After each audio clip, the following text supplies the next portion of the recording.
Shri Venkateswara gold తాకట్టులో ఉన్న మీ బంగారాన్ని విడిపించి కొనబడును.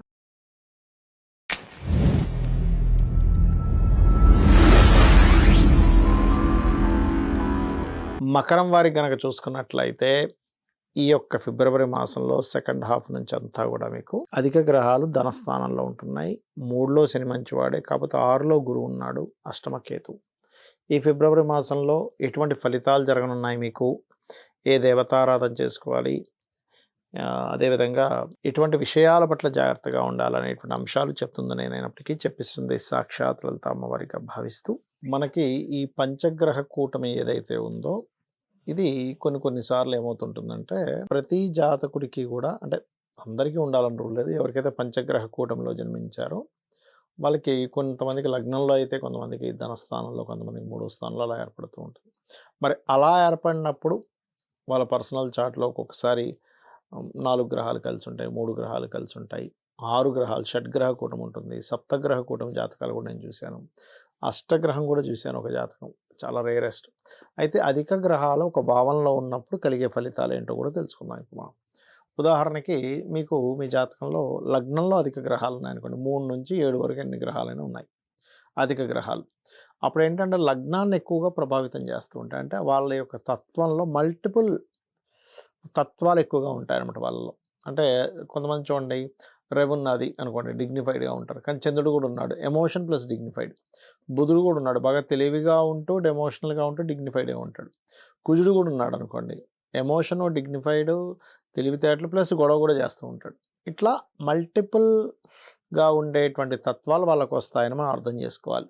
అధిక గ్రహాలు కనుక లగ్నంలో ఉంటాయి. లగ్నం అనేది ఏంటంటే మనకి జన్మించినప్పుడు సూర్యుడి యొక్క గమనాన్ని బట్టి, సూర్యుడు ఎక్కడున్నాడు, మనం పుట్టిన సమయానికి సూర్యుడికి ఎన్ని డిగ్రీల్లో అది పడింది అనే దాన్ని బట్టి లగ్నం ఏర్పడుతుంది. ఎవ్రీ 2 అవర్స్కి ఒకసారి లగ్నం మారిపోతూ ఉంటుంది. రైట్. ఇక 2వ స్థానంలో ధనస్థానంలో ఉన్నదనుకోండి, ఈ చతుర్గ్రహ కూటమి కానీ పంచగ్రహ కూటమి కానీ ఎన్ని అధిక గ్రహాలు ఉన్నాయి, అప్పుడు మీరేం చెప్పొచ్చు అంటే అది 2 రకాలుగా ఉంటుంది. ఒకటి, మల్టిపుల్ ప్లానెట్స్ ఒకే రాశిలో మీకు రకరకాల దీంట్లో ఉన్నది. అంటే ఏంటి, మల్టిపుల్ ప్లానెట్స్ ఒక్కోసారి 2 గ్రహాలు కూడా శత్రువులు అయ్యాయి అనుకోండి, ధనపరంగా గొడవలు కూడా అవుతూ ఉంటాయి. గొడవలు, ఘర్షణలు అయ్యి గొడవల మూలంగా ధనం వచ్చే యోగం ఉంటుంది. కానీ అలా కాకుండా మంచి గ్రహాలు ఉన్నాయి 2వ స్థానంలో, అధిక మార్గాలు, అంటే మల్టిపుల్ ధనయోగ అంటారు దాన్ని. అంటే ఒకటే మార్గం కాకుండా 2-3 మార్గాల ద్వారా ధనయోగం వచ్చే కాంబినేషన్ అంటారు దాన్ని. ఇక 3వ స్థానంలో అధిక గ్రహాలు ఉన్నాయనుకోండి, వాళ్ళు ఒక ప్లేస్లో ఉంటే సెట్ కాదు, వాళ్ళకి ఒక ప్లేస్ మారుతుండాలి.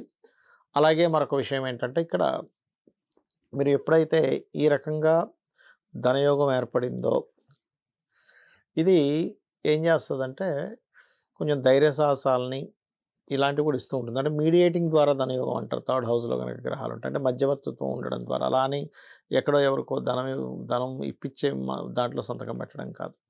ఇక 4వ స్థానంలో గ్రహాలు ఉన్నాయనుకోండి ఉదాహరణకి, అప్పుడు ఏంటంటే పర్టికులర్గా చతుర్థ భావము అనేటువంటిది మీరు చూసుకున్నట్లయితే అసర్ట్స్ అండ్ రకరకాల విద్యలు అభ్యసించడము, చాలా విషయాలు నేర్చుకోవడం లాంటివి ఇస్తూ ఉంటుంది. ఇక పంచమంలో అధిక గ్రహాలు ఉన్నాయి, సంతాన యోగము. అయితే ఇక్కడ ఏంటంటే ఇప్పుడు మీరు అర్థం చేసుకోవాల్సింది, ఏ భావంలో ఇప్పుడు 4 అనుకున్నా 5 అనుకున్నా అక్కడ ఉండే ప్లానెట్స్ ఏంటి, 2 కూడా ఘర్షణ ఇచ్చేటువంటివి అన్నప్పుడు ఏమవుతుంది, 4లో అధిక గ్రహాలు ఉన్నాయండి, చాలా ప్రాపర్టీస్ ఉంటాయి, కానీ ఆ ప్రాపర్టీస్ అన్నీ గొడవల్లో ఉంటూ ఉంటాయి. 5లో గ్రహాలు ఉన్నాయి ఎక్కువగా, చాలా రకరకాల థింకింగ్ ప్యాటర్న్స్, క్రియేటివ్గా ఆలోచించడము, అండ్ సంతానం కూడా చక్కగా అధిక సంతానం ఉంటుంది. కానీ అక్కడ మళ్ళీ పాపగ్రహాలు, అంటే ఉదాహరణకి బుధుడు, కుజుడు, శని, కుజ, లేకపోతే కుజుడు, రాహు ఇలా ఉన్నాడు అనుకోండి, అప్పుడు ఏం జరుగుతుందంటే చాలామంది సంతానం ఉన్నారు కానీ వాళ్ళ మధ్యన గొడవలు ఉన్నాయి, చాలా ఎఫైర్స్ ఉన్నాయి కానీ వాటి వల్లే గొడవలు ఎక్కువయ్యాయి అని కూడా చెప్పొచ్చు మనం.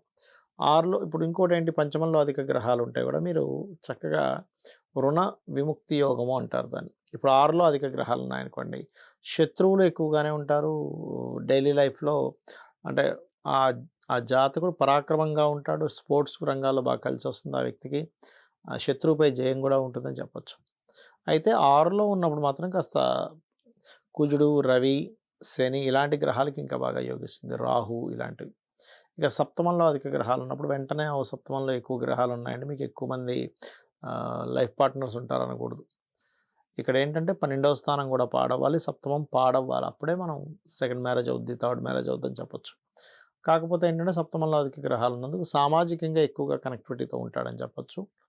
అదేవిధంగా బోల్డ్ అన్ని సంబంధాలు వచ్చాయండి మీకు వివాహం సమయంలో అనేటువంటిది కూడా మనం ప్రిడిక్ట్ చేయొచ్చు అక్కడ. అష్టమంలో అధిక గ్రహాలు ఉన్నప్పుడు మాత్రం కాస్త రీసెర్చ్ ఓరియంటెడ్ ఉంటారు కానీ కొంచెం సీక్రెసీ కూడా మెయింటైన్ చేస్తుంటారు. అలాగే వాళ్ళు ఏం చేసినా సరే డయాగ్నోస్టిక్ చేసేది, పిహెచ్‌డీస్ చేయడము, సీక్రెసీ ఇట్లాంటి వాటి ద్వారా కూడా డెవలప్ అవుతారు వాళ్ళు.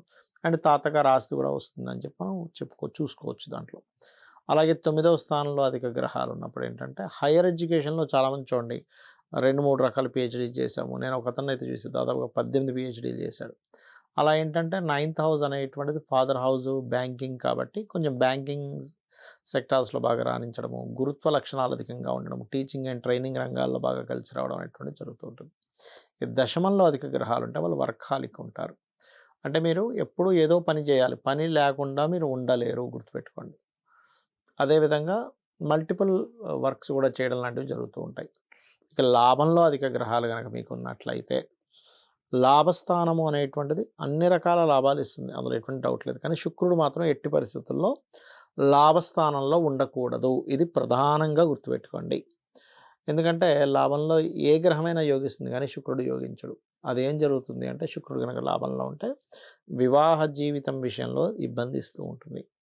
ఇక 12వ స్థానంలో అధిక గ్రహాలు అనేటువంటివి మంచి గ్రహాలు కనుక ఉంటే తండ్రి గారి ఆస్తి బ్రహ్మాండంగా మీకు కలిసి రావడం జరుగుతుంది. కానీ అదే 12వ స్థానంలో కనుక కొంచెం పాపగ్రహ సంబంధం కూడా వచ్చినట్లయితే తండ్రి గారి ప్రాపర్టీ విషయంలో మీరు ఇబ్బంది పడుతున్నారని అర్థం చేసుకోవాలి. ఇక్కడ ఏంటంటే ప్రాపర్టీస్ విషయంలో మనకి తండ్రి గారిది కానీ తాతగారిది కానీ మీరు తీసుకొని దానిలో మళ్ళీ మీరు నివాసం ఉండేటప్పుడు ఈ జాగ్రత్త చూసుకోవాలి. అంటే ఏంటంటే 12వ స్థానంలో మంచి గ్రహాలు ఉన్నాయి, ఫైన్, మీరు చక్కగా తండ్రి గారి ఆస్తి మీరు అనుభవించవచ్చు. అలా కాకుండా 12వ స్థానాధిపతి పాడయ్యాడు, 12వ స్థానంలో ఉండే గ్రహాలు కూడా పాపగ్రహాలు ఉన్నప్పుడు తండ్రి గారి ప్రాపర్టీ మీరు తీసుకొని అనుభవిస్తున్నప్పుడు ఇబ్బంది పడుతూ ఉంటారు. అలాంటప్పుడు దాన్ని అమ్మేసి ఇంకోటి తీసుకోవాలి. ఇదే ఫార్ములా మనకి అష్టమ స్థానంలో అంటే తాతగారి ఆస్తి విషయంలో కూడా తెలుస్తూ ఉంటుంది. ఈ రకంగా ఈ ప్రాపర్టీ విషయంలో ఇప్పుడు తల్లి యొక్క తండ్రి, తల్లి యొక్క తల్లి అనుకోండి, అంటే అమ్మమ్మ యొక్క ఆస్తి మీకు వచ్చింది అనుకోండి, అప్పుడు సప్తమ స్థానం చూడాలి. అలా ఒక్కొక్క దీన్ని బట్టి ఉంటుందన్నమాట. అయితే ఇక్కడ మీరు ఒకటే అర్థం చేసుకోండి, మీకు జన్మజాతకంలో అధిక గ్రహాలు ఎక్కడుంటే ఆ యొక్క భావం ఎక్కువగా అది ప్రెజర్ అయి ఉంటుంది అనే విషయాన్ని మీరు అర్థం చేసుకోండి. దాని ప్రభావం ఎక్కువగా ఉంటుంది. అయితే ఇట్స్ డిపెండ్ ఆన్ అది ఏ గ్రహం ఉంది, రవ, చంద్రుడా, బుధుడా, కుజుడా, శుక్రుడా, శన అనే దాని మీద ఆధారపడి ఉంటుంది. ఏ భావంలో అయితే అధిక గ్రహాలు ఉన్నాయో ఆ భావ అధిపతి కూడా బాగుండాలి. సరే ఇవేమీ తెలియదు నాకు, అసలు జన్మజాతకమే తెలియదు అన్నప్పుడు లలిత సహస్రనామాల్లో కొన్ని ఇంప్రూవ్మెంట్స్ చేసుకోవడానికి కొన్ని నామాలు ఉంటాయి. ఇప్పుడు ఫైనాన్షియల్ అనుకోండి, ఓం సంపత్కరీ సమారూఢ సింధుర వ్రజ సేవితాయ నమః, లేదా ఓం ధర్మాధ్యక్ష ధనాధ్యక్ష ధనధాన్య వివర్ధిని నమః. మరియు అదేవిధంగా అప్పులు తీరాలి, ఓం అపర్ణాయ నమః. లేదా కొంతమందికి వివాహం అవ్వట్లేదు, ఓం కామేశబద్ధ మాంగళ్య సూత్ర శోభిత కందరాయ నమః. వివాహం అయింది కానీ ఇబ్బంది వస్తుందండి, గొడవలు అవుతున్నాయి, ఓం శివకామేశ్వరాంకస్త శివ స్వాధీన వల్లభాయ నమః. అలా కాదు, ఎంజాయ్మెంట్ లేదు, ఓం ఇంద్రగోప పరిక్షిప్త స్మరతో నాపచింకికాయ నమః. ఈ రకంగా మీరు మీ యొక్క జాతక చక్రంలో ఎటువంటి దోషాలున్నా కూడా ఈ లలితా సహస్రనామాల యొక్క మంత్రాన్ని శ్రవణం కానీ పఠనం కానీ చేసుకుని మీరు చక్కగా మీరు మీ యొక్క జీవితాన్ని ఆనందమయంగా చేసుకోవచ్చు. అలా కాదు, మీకు జాతక చక్రం ఉంది, అప్పుడు ఏ భావం పాడైంది, ఏ భావాధిపతి ఎలా ఉన్నాడు, ఇప్పుడు వరకు మనం చెప్పుకున్నటువంటి అధిక గ్రహాలు ఎలా ఉన్నాయి, ఇది ఈ రకంగా చూసుకోవాలి. ప్రధానంగా ఇక్కడ మీకు ధనస్థానంలో ఏర్పడుతుంది కాబట్టి సెకండ్ హాఫ్లో ఫైనాన్షియల్గా చాలా బాగుంటుంది. కాకపోతే కొన్ని ప్రయత్నం కొంచెం గట్టిగా చేస్తారు, దానివల్ల కొంతమంది హట్ అవ్వాల్సి వస్తూ ఉంటుంది, కొంచెం అన్నదమ్ముల మధ్యన కూడా చిన్న డిస్టర్బెన్స్ వస్తూ ఉంటాయి.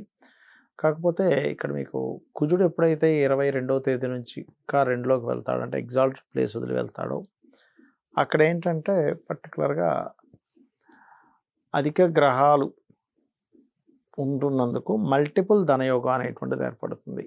కాకపోతే 6లో ఉండేటువంటి గురువు ధనస్థానాన్ని కూడా వీక్షిస్తాడు, మంచిదే. కాకపోతే ఎంతైనా కూడా గురువులతో శత్రుత్వాలు పెట్టుకోకుండా ఉండడం అనేటువంటిది మంచిది. అదేవిధంగా ఫిబ్రవరి మాసంలో మాత్రం కొంచెం సంతానం విషయంలో, అందులో ముఖ్యంగా సంతానాన్ని పొందుదాము అనుకునేటువంటి విషయాల్లో కొంత జాగ్రత్తగా ఉండాలి. అష్టమ కేతు ఉన్నందుకు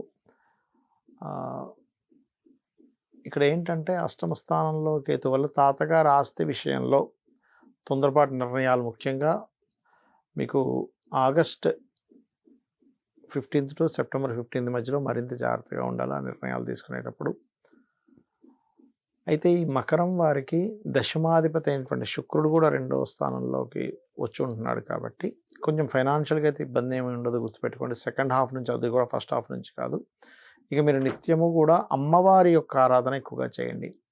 ఎంత మీరు అమ్మవారి యొక్క ఆరాధన చేస్తూ ఉంటే అన్ని విధాలా మీకు బాగుండడం జరుగుతూ ఉంటుంది. శ్రీమాత్రే నమః.